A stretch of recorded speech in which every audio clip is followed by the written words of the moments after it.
Are you tired of getting your ass handed to you by that first level boss? Do you spend countless hours trying to get good, but remain a worthless waste of human existence? Then maybe it's time you tried cheating.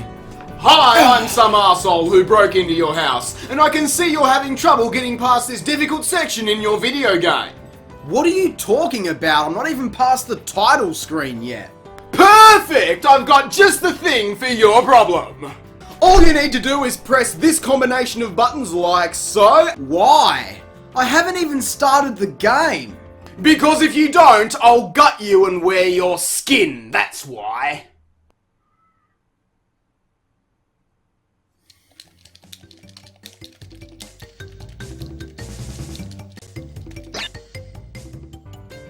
See? Now everything in the game is unlocked. Wasn't that fun? Oh yeah, it was great.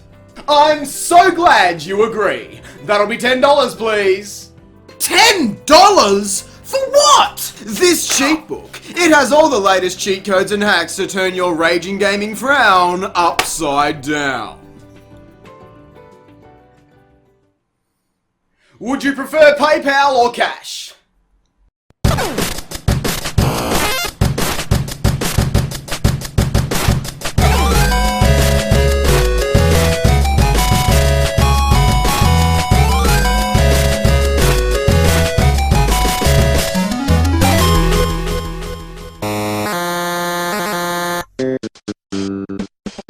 I'd like to touch on the world of cheating in video games. It's something we've all certainly done at some point to help us get past a hard part of a game, maybe to unlock a certain item to make things easier, or hell, just unlocking everything and blitzing the entire experience. There are so many ways to cheat in video games, but where do we draw the line? What even is cheating? And furthermore, why do we choose to cheat when we know that it taints the legitimacy of a playthrough?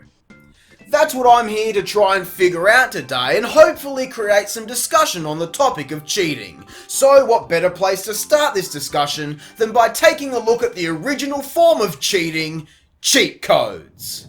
Back in the days of early video games, cheat codes were development tools used for playtesting primarily as a way to quickly access certain areas of the game in question with ease, instead of having to sit down and play through the entire thing. It's a practice still frequently used today, and access to these codes and commands have become common knowledge. Fans of the Sims series know exactly what I'm talking about.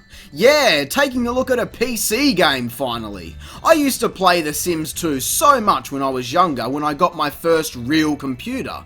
I would spend literal months crafting entire worlds from scratch and populating them with families of Sims and telling amazing stories with the in-game tools. From day one I was using money cheats and various other mainstream codes, but it wasn't until I discovered Bullprop that my life changed forever.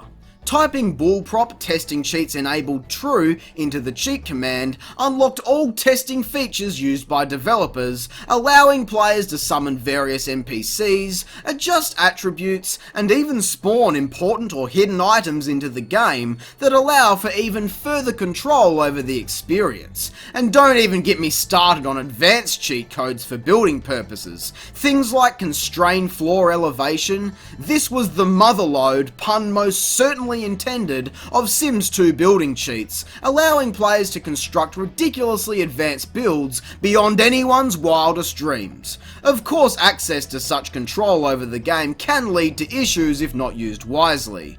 With great power comes great responsibility. And Grim Reaper sex. That's also fun. But this kind of cheating is more for experienced players who know what they're doing. The real heart and soul of cheat codes is much more accessible to the average consumer and doesn't require any effort past inputting a code or button combination. Enter Konami. Once a respected brand amongst players of their legendary series, Konami has possibly the earliest example of a consumer-level cheat code. First seen in Gradius, the famous Konami code is still giving life to cheating all these years later. 30 lives to be exact. While the code has been used throughout decades of gaming history for an abundance of various outcomes, none are more common than its use in Contra on NES. Yeah, I know it says Probotector. Blame Germany for that one. I made a whole video about it. The classic combination of up, up, down, down, left, right, B, A grants the player with 30 lives to start. Now this is only a short game, 8 levels to be exact, but its learning curve is a steep one, requiring expert knowledge of all terrain and some quick reaction time to get through. Sure, it can be done with 3 lives starting, it's the only way to do it in my opinion, but for a lot of kids in the 8-bit days of gaming, the code was their only option to see the later stages of the game. But tell me, if I beat the game with the 30 life code and didn't die enough for the extra lives to take effect, would that still be considered cheating? From here, the practice of cheat codes exploded into the mainstream and was still common through until the 2010s when they started to really die down. In an era where online multiplayer and leaderboards are the norm, you can't give players access to cheat codes anymore, at least not without some kind of punishment or restriction. But luckily for us, we've still got all the classics from our childhoods. When I was a lot younger, I never took into consideration what cheating at a video game really meant. I had no issues cheating to unlock races in Crash Team Racing, or removing the challenge from the Tony Hawk games with perfect grind and manual cheats, as well as some moon gravity where I felt it necessary. Because of this, I look back on a lot of my favourite games and feel like I've committed some sort of crime, cheating my way through them for all of these years. But can you blame me? Everywhere I went when I was younger, gaming magazines and cheat books were for sale. This was my first ever cheat book. Take a guess where I got it from. When I was in school, once or twice a year, we'd be sent home with an educational catalogue of mail order items. Sure, I got science books and art supplies, but the first thing I ever got was this goddamn PS2 cheat book. Yeah, even the schools were handing out cheat codes to me. I remember the cool teachers would always show up to school with codes to tell us and secret tricks. We couldn't escape it even if we wanted to. Not with all of these cheat books and magazines everywhere. I look at them now and I can still hear those infomercial fuckers trying to sell me these things. It was a monopoly that preyed on children's patience. Why run back to your safe house when you can simply spawn in a limousine, helicopter or armoured tank and drive there, causing chaos along the way? All of the examples I've shown so far are all forms of cheating that benefit the player and ultimately impact the legitimacy of a playthrough in my opinion. But simply spawning a vehicle in Grand Theft Auto, how does that affect the legitimacy? Sure, it makes things easier in the short term, but is it enough to taint the entire experience? It really makes me wonder, where do we draw the line when it comes to cheating? There are so many ways to cheat our way through such a beloved medium that it's quite mind-boggling. There is a famous quote that says, "If you're not cheating, then you're not trying." And to be honest with you, that really hits home whenever I reflect on this stuff. It took me a while to get internet when I was younger. Before then, I only had 2 options for cheating: trying to get my friend to translate "Watch Me Explode" over the phone, or spend $10 on a guide, hoping and praying that it actually included some helpful stuff. But when I finally got access to the internet, I was completely corrupted. Gone were the days of a monthly subscription to a magazine for your guides and walkthroughs. Now all you needed was a simple Google search, and up on the screen would be all of the answers to your problems. I've talked strongly about walkthroughs and guides before, but allow me to reiterate. Yes, I do feel like reading online how to get past a certain challenge within a game, or learning about an overpowered item is cheating. But as I was saying, I'd never resort to this option unless I'd exhausted all of my ideas and was sick of trying. Surely it's better to look up some help so that you can continue to enjoy the game, rather than turning it off in a shitty mood and let that one challenge ruin the entire experience for you. There have been times in the past when I've resorted to reading walkthroughs for games I was trying to review because I was totally stumped. Let's travel back 2 years now and take a look at possibly one of my favourite games ever, Fazanadu on the NES. I don't know why I'm so focused on this console today. I guess I'm just in the mood to play Nintendo. How ironic. Hypocrite! This is a side-scrolling adventure RPG type of game, which is a genre I'm fairly unfamiliar with. When I was playing this, I reached a difficult part of the game and continued to die, requiring a lot of backtracking to continue only after entering a really long, tedious continue code. I was starting to find the game hard to enjoy and come very close to calling it quits. The overly cryptic bullshit was too much for me, and I needed a helping hand. What I found were clues to warn me about collecting broken, glitchy items, as well as environment maps to prevent me getting lost. Now I'll be the first to jump in and say that that is cheating, and my playthrough of this game is officially tainted. But in doing so, I learned a lot about this game and I found myself able to appreciate it much more than I originally would have, becoming immersed in the entire experience thanks to reading walkthroughs. So, does that somewhat excuse the cheating, as it made the overall experience a more enjoyable one for me? I'll let you guys decide that. Let me know what you think with a comment down below. But the question of this video still remains: where do we draw the line when it comes to cheating? Yes, if I read online where to find a hidden object to help beat the game, that's cheating, right? Well, if that's the case, is it still cheating if a friend told me instead? Surely not. I've had countless discussions with friends over the years, suggesting and giving them advice and vice versa before starting a game one person is unfamiliar with. Not to mention all of the examples I've shown you in this video. I've just turned you all into dirty cheaters, so sorry about that. And what happens if I can't find a particular item in a game that I need to progress? If I look up a walkthrough and find it, then I guess that run of the game is no longer clean, if you will. But if that's the case, I know where to find that item now. So, does that mean I can no longer complete a clean run of that game ever again? Oh no! What have I done? Maybe I'm just overanalyzing the fuck out of this, but that's the exact reason there needs to be a line drawn on this barrel of worms I've opened. Barrel.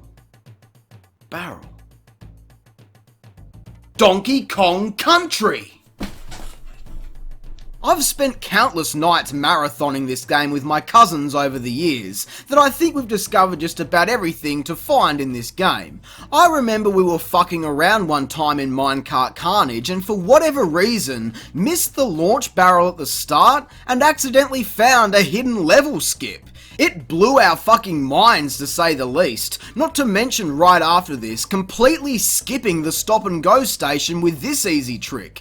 I always hated this level and since we discovered this, I rarely ever go into this level. So continuing on from my previous point, since I use this particular skip all the time, along with some much more obvious ones when I play through this game, does that mean I've never legitimately beaten this game? At this point, I've opened up yet another can of worms, as these level skips are built in by the developers, so they're here for a reason. Yes, they're secretive and mostly hidden, but they're still here.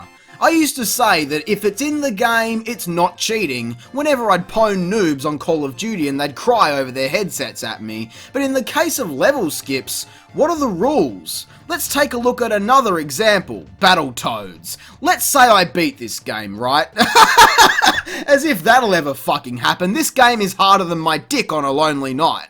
But for this example, there are built-in level skips all throughout this game to bypass various stages. If you're not shit like James Rolfe and can actually make it to the end of the turbo tunnel, hitting the 10th wall skips you to level 5. I always use this because the end of Arctic Caverns always gets me. So, let's say I went on from here and beat the game. I'd guess most people would consider that an illegitimate run. Is it really fair to put built-in skips on the same level as cheap exploits found in some games? Castlevania Symphony of the Night is a pretty challenging game if you're new to it, and the Clock Tower, as always, kicked my ass rather firmly. But the boss at the end just cowers in a corner and takes zero effort to destroy. I mean, that's not my fault. I can't help it if he's a fucking pussy. What about the original Mega Man? That game is quite a tough son of a bitch once you reach Wily's Fortress. Excluding this jump here where I always get stuck and take damage, the first level boss is the Yellow Devil, and yeah, all I can say is good luck beating this thing legit. I'm sure it can be done, but I can never come close. The only way I ever made it past this thing is using an in-game exploit, the pause glitch. You shoot the lightning at him and as it hits his eye, you pause and unpause repeatedly to deal significant damage. It's certainly cheating, but if it's the only way to fucking do it, I guess I can never beat this game legitimately. Now, I agree with the fact that the previous example is cheating, but as a community, why do we treat this the same as using built-in level skips? It just doesn't make sense to me. What about games with built-in cheat options or games with hero modes, allowing you to replay the game with everything you unlocked? Do these playthroughs count as cheating? What about continue codes? Where do they fit in? Yes, we're talking about video games from a time before saving your progress was commonplace, but I'm sure you'll find some people that will argue, unless you beat some games in a single sitting, that it doesn't count. It's certainly not the popular argument because even if it is a pain in the ass entering a continue code for 10 minutes, we still excuse them from what's considered cheating. And so we should, really. It's not like I'm using a cheat device like Game Genie or Game Shark, and those examples are starting to get into the modding argument, which is an entire topic deserving of its own video. And what about controllers with turbo buttons, or any other sort of peripheral designed to make the games easier? This is clearly cheating, right? I'd be surprised if anyone argued with that. But the question still remains. Where do we draw the line? Having just reviewed all the various types of cheating and seeing the different kinds of impact they can have on a player's experience, I'm starting to think that maybe this answer I'm looking for just doesn't exist. The entire point of playing video games is to have fun, so whether you get your enjoyment from completing games in a way you see as legitimate, or have no issues running around with a big head, showing off your invincibility, destroying everything in your path as you jetpack down to Grove Street, as long as you're enjoying the experience, that's all that really matters. But that's just my thoughts. I'm really interested to hear yours. Let me know what you think about cheating in video games with a comment down below, followed with liking, subscribing and sharing the video. I'm Square Eye Jack and I hope you have a great fucking day. Thanks for watching.